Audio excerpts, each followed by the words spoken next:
Ya betul Pak Bambang, Jawa Tengah ini kita melahirkan pemimpin-pemimpin yang hebat ya. Kita Pak Mardianto, saya meskipun nggak begitu mengikuti, tapi saya tahu persis beliau ini luar biasa ya. Kemudian ditarik jadi Mendagri juga ya waktu itu.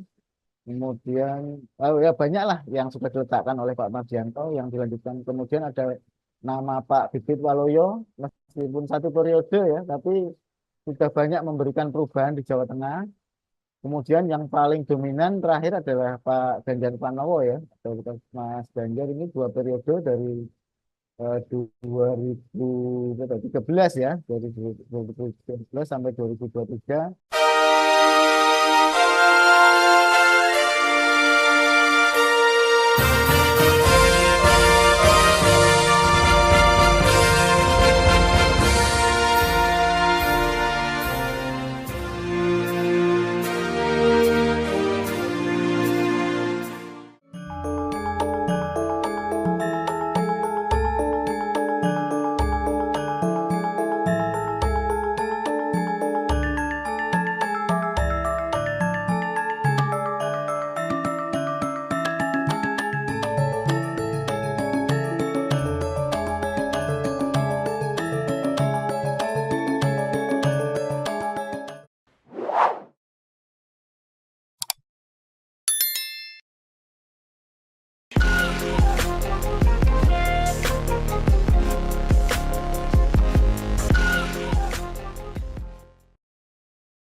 Assalamualaikum warahmatullahi wabarakatuh.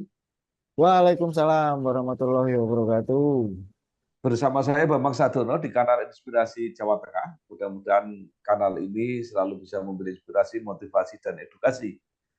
Saat ini saya sudah bersama dengan salah seorang narasumber yang menurut saya cukup kredibel karena beliau adalah pemimpin redaksi Tribun Jateng, yaitu Bapak atau Mas Erwin Ardian.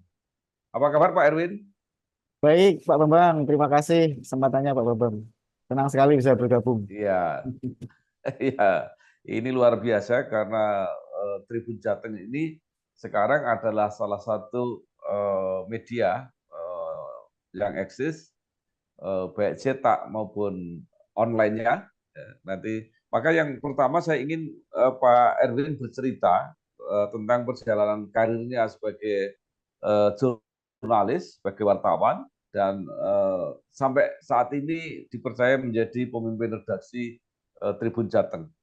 Silakan Pak Edwin. Baik, terima kasih Pak Bambang. Sebenarnya kalau bicara karir di depan Pak Bambang ini agak minder juga saya, karena Pak Bambang ini jauh lebih senior dari saya ya. Panutan saya dulu, saya lihat Pak Bambang sudah lebih eksis di dunia jurnalis, sekarang sudah sukses jadi politisi top. Jadi saya dulu memulai karir itu dari reporter Pak Bambang dan eh, pemirsa semuanya. Saya sebenarnya dulu itu lulusannya teknik sipil. Saya lulusan dari teknik sipil Universitas 17 Agustus Semarang, UNTAP. Lulus 99 karena waktu itu ada krisis moneter ya. Kemudian saya coba aja lah cari kerjaan. Semuanya saya daftar. Kebetulan waktu itu eh, saya diterima sebagai reporter di Cendrawasih Pos. Itu tempatnya jauh dari sini, Pak Bambang. Ada di Jayapura, grupnya Jawa Pos ya. Di sana saya masuk sebagai reporter itu tahun 2001 ya. Itu udah berapa? 23 tahun lalu. Saya meniti karir dari reporter, kemudian menjadi editor. Kemudian tahun 2005 saya hijrah dari Jayapura ke Bandung, Pak Bambang. Di Bandung saya diterima sebagai redaktur di Tribun Jabar. Jadi waktu itu saya pertama kali bergabung di grup Tribun itu tahun 2005. Kalau sampai sekarang ya berarti sudah berapa 19 tahun ya. Kemudian di Tribun Jabar sebagai editor sampai tahun 2011 saya kembali ditugaskan ke Jambi. Di sana saya di Tribun Jambi sebagai manajer produksi atau redaktur pelaksana lah kalau kalau koran-koran cetak zaman dulu ya. Nah, di sana saya 3 tahun pada 2014 saya dapat penugasan yang menurut saya menarik nih karena saya dipanggil balik kampung Pak Bambang ke Semarang. Nah, 2014 ketika saya dapat tawaran itu gimana kalau ke Semarang? Wah, saya senang sekali langsung berangkat ke Semarang sampai sekarang. Saya di Semarang di Tribun Jateng yang waktu itu baru berumur 1 tahun ya waktu saya ke sini karena Tribun Jateng ini baru lahir 2013. Kemudian eh, 2014 saya sebagai manajer produksi atau Redpel, kemudian 2020 baru saya mendapat tugas baru sebagai pemimpin redaksi sampai sekarang Pak Bambang. Jadi kalau dibanding Pak Bambang ya belum ada apa-apanya ini.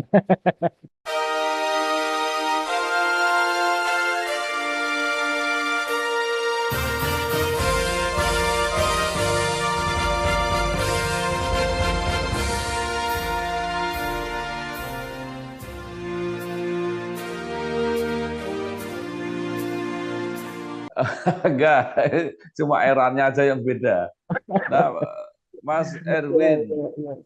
mungkin juga bisa diceritakan ya mengenai Tribun Jateng. Menurut saya ini fenomenal menurut saya. Jadi artinya Tribun Jateng Ya. itu datang sebagai media cetak, kemudian datang masa-masa yang sangat sulit untuk media cetak. Pertama, Tribun Jateng masih eksis sebagai media cetak, itu yang luar biasa bagi saya. Nah, tetapi juga transformasinya ke media digital online itu juga luar biasa. Jadi Ya, ya, apa ya, ya. bisa bisa akses sampai seperti sekarang. Nah, ini mungkin bisa memberi pencerahan kepada eh, kita semua lah. Silakan. Ya, ya, ya. Ya memang kalau kita bicara transformasi media itu selalu menarik Pak Bambang karena kita ini beruntung ya kita mengalami eh, dua masa yang benar-benar berbeda. Saya dulu di awal jadi reporter sempat mengalami eh, hunting dengan kamera analog ya. Mungkin Pak Bambang juga ya. Bahkan Pak Bambang mungkin mesin ketik ya. Ya, bagaimana bisa dibayangkan betapa ribetnya kita foto sepak bola di lapangan, kemudian harus lari ke tukang cuci foto ya. Kemudian setelah cuci foto belum dicetak, kita ke kantor ngetik. Setelah ngetik dikabari cuciannya sudah jadi, kita ke sana, kita cek list lagi ya. Kita checklist lagi, baru kita pilih foto yang mana. Karena waktu itu nggak boleh memilih foto yang banyak. Nah itu hanya gambaran aja bagaimana betapa sulitnya dulu seorang reporter di lapangan. Kemudian muncul kamera digital. Itu awal-awal tahun 2000-an. Setelah itu kemudian sebelumnya sebenarnya sudah ada web ya. Waktu itu di awal dengan Detik. Mungkin Suara Merdeka juga udah duluan ya. Suara Merdeka saya tahu dia duluan di digital. Kemudian setelah ada web, mungkin kalau Tribun itu sebenarnya kebijakan dari Jakarta kita di tahun 2010 ada Tribun News. Nah, barulah itu ada kebijakan yang sangat masif, Pak Bambang, bahwa transformasi ini harus segera dimulai. Dan dimulainya dengan cepat, tidak boleh lambat. Jadi tantangannya waktu itu adalah bagaimana kita mentransformasikan semuanya dari cetak ke digital. Ini tantangannya berat karena budaya reporter waktu itu kan kita hunting pagi, sore ke kantor ngetik. Kan kita berubah.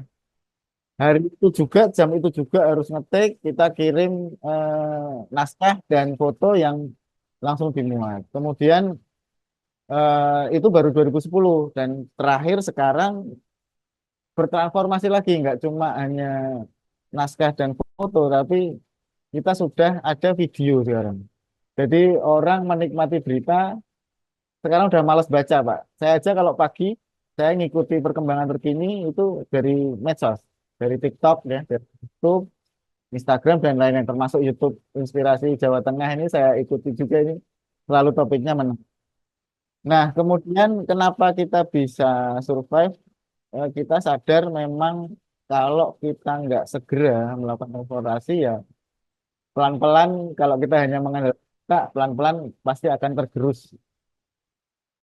Nah, cuman memang tantangannya bagaimana mengubah habit teman-teman yang Tadinya kita hanya cetak ke digital. Nah, cuman Pak Bambang yang kemudian menambah semangat kami, ternyata ketika misalnya YouTube ya, YouTube itu tahun 2020 itu subscriber kita baru sekitar 100 ribuan lah.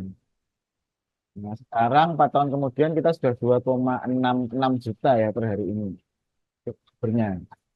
Nah, itu kita awal-awal tuh juga tadinya agak ya tanda kutip malas-malesan ya. Ngapain sih kita bikin video ini kerjaan tambahan ini. Nah, cuman bikin semangat ketika waktu itu setelah kita coba posting video, ada laporan nih Pak. Loh, ini kok ada uang masuk nih di rekening gitu dari YouTube, di rekening perusahaan yang jumlahnya waktu itu ya lumayan juga gitu ya. Akhirnya ketika kita melihat itu, wah ini berarti bisa jadi sumber revenue baru. Sementara ketika iklan cetak mulai turun gitu ya, pendapatan web juga stagnan. Akhirnya ini jadi ladang revenue baru. Akhirnya eh, ada transformasi juga di bidang SDM. Kita pindah-pindahin orang yang tadinya cetaknya orangnya banyak ya, kita pindahin ke digital dan ya itu mengalir sampai sekarang Pak. Ya Alhamdulillah kita sebenarnya hanya berusaha untuk memenuhi dan melayani keinginan pembaca aja karena pembaca cara baca beritanya berubah ya kita harus menyediakan itu mau nggak mau kayak gitu Pak. Yang lain saya kira media yang lain juga melakukan semua sih.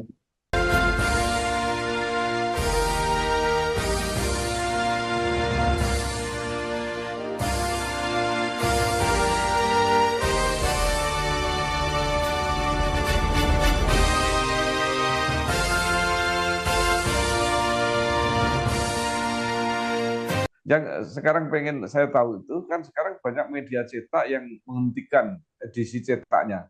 Nah, untuk Tribun ini, termasuk Tribun Jateng, apakah masih bertahan terus dan tidak ada rencana bahwa suatu saat cetaknya mau dihilangkan? Ya, ini pertanyaan menarik ya Pak Bambang, terutama bagi kalangan jurnalis ya. Dulu pernah heboh ketika ada naskah tulisan seorang wartawan senior tentang senjakala media ya.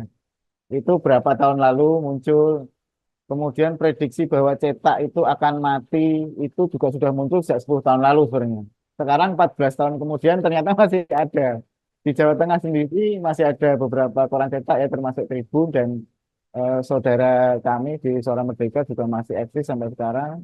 Kalau kami berkeyakinan sih memang cepat atau lambat, tapi nggak tahu lambatnya ini seberapa, apakah hitungan tahun atau puluhan tahun atau belasan tahun, mungkin cetak bisa jadi hilang.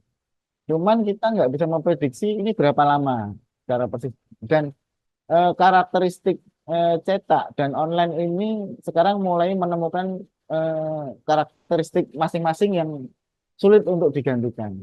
Jadi sekarang ketika euforia digital ya muncul medsos dan lain-lain, kemudian muncul hoax ya berita-berita palsu, orang akan terus mencari rujukan kepada media-media yang terverifikasi. Dan media cetak menjadi salah satu rujukan untuk itu, Pak. Jadi kayak sekarang misalnya ada berita ya, eh, ini untuk mengonfirmasi ini dicetak ada nggak ini beritanya ini? Oh kalau ada berarti nah, itu satu. Kemudian karakteristik media cetak itu juga beda karena dia lebih dalam untuk memberikan informasi dibandingkan digital yang biasanya sepotong-sepotong karena butuh kecepatan. Nah, cuman sekarang muncul video, ini sudah permainannya beda lagi.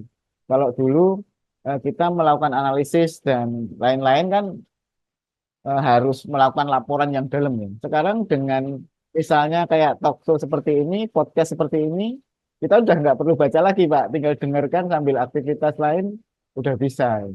Jadi memang tantangannya cukup berat, tapi untuk saat ini kita cetak masih mendatangkan revenue juga, Pak. Jadi selama masih mendatangkan revenue, saya kira sebagai perusahaan yang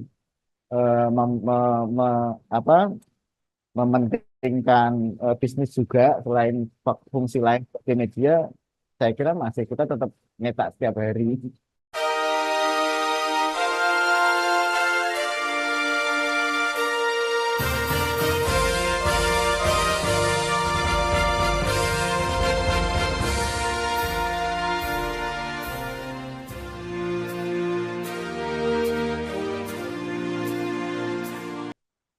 Ya. Nah, Pak Erwin, sekarang kita pindah sedikit karena eh, Pilwakot, Pilbub ini nanti akan serentak simultan dengan pemilihan gubernur. Nah, kalau untuk di tingkat Jawa Tengah, karena saya beberapa kali melihat Tribun Jateng itu menyiarkan, memberitakan mengenai survei tentang nama-nama yang muncul, walaupun datanya survei itu sudah agak lama, Ya, ya, yang diharapkan bisa memimpin Jawa Tengah. Mungkin bisa diceritakan. ya memang eh, ini kita bergeser ke provinsi. Kita tahu gubernur sebelumnya siapa sih yang nggak kenal Pak Ganjar ya. Orang se-Indonesia kenal bahkan kemarin maju sebagai capres ya meskipun akhirnya kalah gitu. Tapi apapun itu tidak semua gubernur kan bisa maju capres gitu. Artinya Jawa Tengah ini menjadi wilayah yang disorot ketika Pak Ganjar ini maju sebagai capres. Jadi artinya posisi gubernur Jawa Tengah ini juga cukup menarik itu ya. Eh, Sepeninggal Pak Ganjar, kemudian sekarang ada incumbent ya, ada PJ Pak Nana ya. Tentu saja nanti kontestasi Pilgub ini juga menarik. Nama-nama sudah berseliweran, meskipun belum ada statement resmi ya. Tapi secara apa ya, secara non formal sepertinya nama-nama ini juga sudah ingin juga untuk maju gitu. Kalau kita lihat dari sepak terjangnya ya, dari eh, apa statement-statementnya gitu, mereka juga menyatakan siap. Yang pasti di beberapa lembaga survei pernah melakukan polling ya. Tahun kemarin, tapi benar Pak Bambang sudah lama ya. Tahun kemarin itu muncul ada nama Gibran. Yang pasti ini sudah pasti dicoret ya, karena kan sudah jadi wapres, jadi nggak mungkin dia dong berhenti dari wapres terus maju ke Pilgub Jateng. Artinya Gibran dicoret. Kemudian polling waktu itu yang mengemuka adalah nama Gus Yassin. Ya, Gus Yassin atau wakil gubernur Jawa Tengah yang periode sebelumnya bersama Pak Ganjar. Cuman Gus Yassin sekarang ini terpilih di DPD RI ya, kemarin suaranya juga gede banget. Saya juga pernah ngobrol ya secara pribadi dengan Gus Yassin, yang ngobrol santai aja sih soal ini. Waktu itu ketika saya tanya, Gus, nanti nggak tertarik mau nyalon pilgub ini. Eh, Waktu itu beliau menyatakan loh, kalau memang ada peluang, ada kesempatan gitu ya, kalau saya bisa mengabdi di jalur ini, saya kira saya siap-siap aja. Cuman eh, kan harus lewat partai, gitu kan, lewat partai. Nah, Gus Yassin itu terafiliasi dengan P3 ya, kemudian juga dekat dengan PKB. Nah ini saya nggak tahu nanti bagaimana. Yang pasti polling mengatakan suara Gus Yassin ini tinggi juga Pak, di bawah Gibran waktu itu. Kemudian yang pasti ada nama lagi, nah ini juga menurut saya sangat potensial. Kita dari tadi ngobrol soal Semarang ya, ada sosok yang cukup ya dinilai sukses lah, ada Mas Hendy yang sekarang duduk di LKPP ya. Itu juga di polling itu suaranya juga tinggi nomor 3. Saya kira Mas Hendy ini juga punya peluang besar apalagi masih di PDIP gitu ya. Nah, cuman yang seru lagi mulai muncul juga ada nama Pak Bambang Pacul. Nah, temannya Pak Bambang ya, Pak Bambang Pacul juga belakangan mulai muncul. Makanya ini ada alternatif ini Mas Hendy apa Mas Bambang nih yang maju dulu kan kayak gitu. Cuma sekali lagi kalau PDIP kan kuncinya ada di ketua umum. Kalau kita bicara kedekatan, saya kira dua-duanya dekat pasti dengan Mega, apalagi Pak Bambang dan Mas Dendi ini kan sudah lama ya di PDIP. Tinggal nanti PDIP nunjuk siapa. Selain dua nama itu di PDIP, saya pernah dengar juga ada isu sama-sama kader PDIP yang eh, pernah disebut-sebut itu Bupati Wonogiri, Pak Toko Sutopo atau akrab dipanggil dengan Mas Jekek ya. Itu juga sempat terdengar selentingan itu ya, sempat disebut juga. Nah, jadi nama-nama yang muncul sih, yang mengemuka sih itu. Sekali lagi, Golkar nih yang belum muncul nih, Pak Bambang mungkin berminat lagi.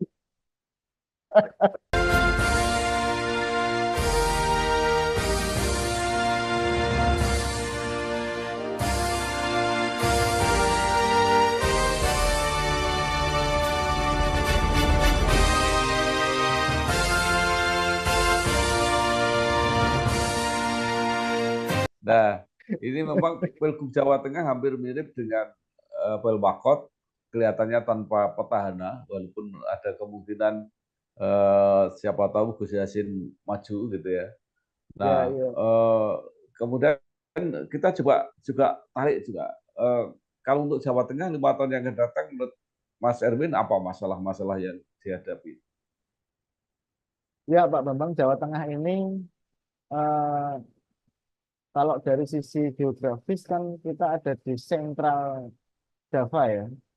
Jadi di pusatnya pulau paling ya paling besar lah. Kalau besar enggak ya paling padat ya di Indonesia, di tengah-tengahnya posisinya sangat strategis. Tapi kalau kita bicara kemajuan itu progresnya, kadang-kadang sudut pandangnya yang beda-beda ya. Kalau kita dari sudut pandang buruh misalnya, buruh kita ini dari sisi pendapatannya dibandingkan dengan tetangga kita di Jawa Barat dan Jawa Timur, ini masih belum bisa bersaing, Pak. Ya, masih rendah gitu. UMK-nya juga masih rendah dibandingkan dengan Jawa Barat dan Jawa Timur. Tapi dari sisi usaha misalnya gitu ya, Jawa Tengah ini sangat kompetitif, sangat kompetitif. 3 tahun lalu kita mencatat ada banyak pergerakan perusahaan-perusahaan, terutama dari sisi yang membutuhkan tenaga kerja banyak, seperti garmen misalnya, ada yang bergerak mulai pindah dari Jawa Barat ke Jawa Tengah, karena mereka menilai di Jawa Tengah ini iklim usahanya lebih bagus, kemudian lebih kompetitif ya, terutama dari sisi upah buruh, dan kebijakan-kebijakan pemerintah Jawa Tengah ini banyak pro kepada eh, mereka yang ingin usaha gitu ya. Apalagi dukungan pusat waktu itu ketika di era Jokowi ini kan ke Jawa Tengah luar biasa, Pak. Nggak cuma ke Solo sebenarnya. Kita ada beberapa kawasan industri ya di Kendal misalnya, meskipun pergerakannya juga belum terlihat cepat gitu. Sekarang lagi dikejar itu di Batang. Ini diharapkan bisa menjadi apa ya, semacam lokomotif untuk dengan cepat meningkatkan ekonomi di Jawa Tengah. Tapi tantangannya masih banyak banget sih di Jawa Tengah, karena kita harus mengejar ketertinggalan di tetangga-tetangga kita di Jawa Barat dan Jawa Timur.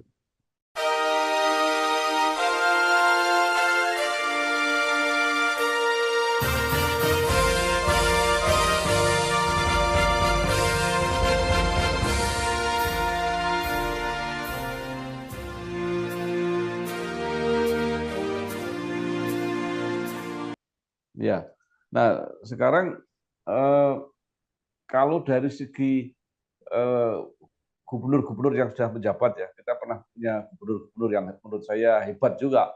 Ada Pak Ya, Mardianto, kemudian ada Pak Bibit Waluyo, Pak Ganjar, ya, ya, 2 periode bahkan jadi calon presiden. ya. Menurut pengamatan Pak Erwin, apa saja yang sudah beliau hasilkan, capaian-capaian apa sehingga ini tadi akan menjadi modal para penerus beliau yang akan datang. Ya, betul Pak Bambang, Jawa Tengah ini kita melahirkan pemimpin-pemimpin yang hebat ya. Kita Pak Mardianto, saya meskipun nggak begitu mengikuti, tapi saya tahu persis beliau ini luar biasa ya. Kemudian ditarik jadi Mendagri juga ya waktu itu. Kemudian ya banyak lah yang sudah diletakkan oleh Pak Mardianto yang dilanjutkan. Kemudian ada nama Pak Bibit Waluyo, meskipun 1 periode ya, tapi sudah banyak memberikan perubahan di Jawa Tengah. Kemudian yang paling dominan terakhir adalah Pak Ganjar Pranowo ya. Mas Ganjar ini 2 periode dari 2013 ya, dari 2013 sampai 2023 banyak ya progres-progres yang sudah diletakkan. Misalnya eh, banyak sekali inovasi-inovasi terkait kebijakan publik yang di Jawa Tengah ini cukup menonjol. Misalnya yang saya tahu, yang saya ingat tuh misalnya ada ini hanya contoh aja ya, misalnya pengurusan STNK ya. Pengurusan STNK waktu itu saya ingat ini jadi percontohan di nasional bagaimana kita di Jawa Tengah ini bisa ngurus STNK secara online sampai mencetak. sampai memprint STNK-nya itu sendiri. Itu pertama kali di Indonesia. Nah, ini inovasi-inovasi seperti ini itu banyak sekali di Jawa Tengah, termasuk dalam hal bidang kesehatan ya.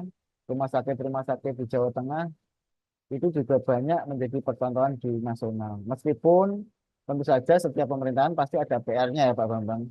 Kalau kita bicara eh, Mas Ganjar sempat dikritik waktu itu terkait dengan angka kemiskinan ya. Meskipun belakangan itu terus dikejar, angka kemiskinan juga sudah mulai bagus di akhir-akhir masa kepemimpinan beliau. Tapi itu menjadi catatan juga.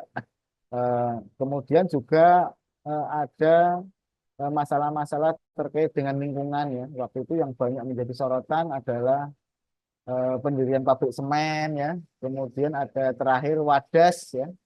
Kasus Wadas itu cukup jadi sorotan di nasional. Jadi kalau kita bicara Jawa Tengah ya PR-nya itu tadi bagaimana kita setara dengan provinsi-provinsi tetangga. Kalaupun susah untuk setara ya minimal mendekati lah. Mungkin itu PR untuk gubernur yang ke depan. Baik, luar biasa.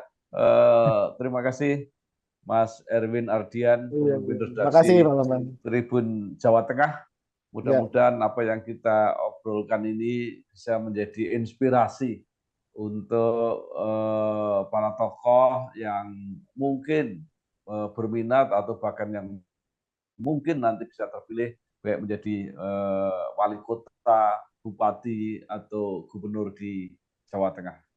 Sekali lagi sukses terus perjuangan Pak Erwin luar amin, biasa amin. menegakkan eksistensi media ya. Jadi media ini eh, lembaga bisnis tapi juga punya misi yang mulia untuk mendampingi masyarakat dan pemerintah menuju cita-cita masing-masing saya kira.